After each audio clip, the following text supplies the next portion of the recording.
Politikā ir kreisie pret labējiem, bet pamatā tie visi ir draugi.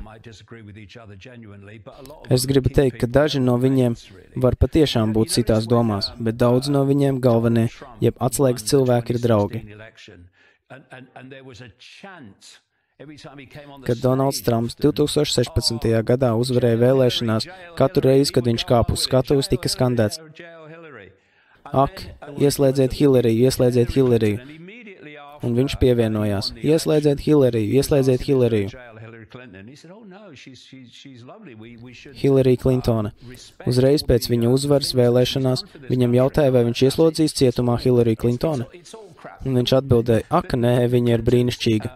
Mums ir jāciena viss, ko viņi ir izdarījuši šīs valsts labā, un tam līdzīgi. Tās viss ir muļķības.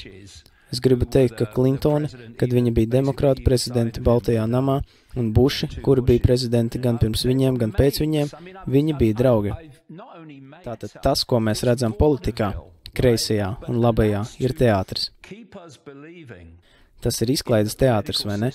Bet tas ir domāts, lai mēs ticētu politiskajai sistēmai, un ik pēc 4 vai 5 gadiem balsojot kaut kādā veidā kontrolētu to, kas vada valdību.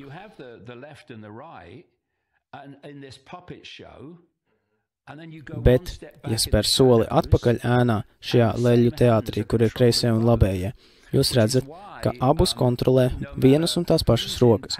Tāpēc nav svarīgi, kas ir pie varas, kreisie vai labējie.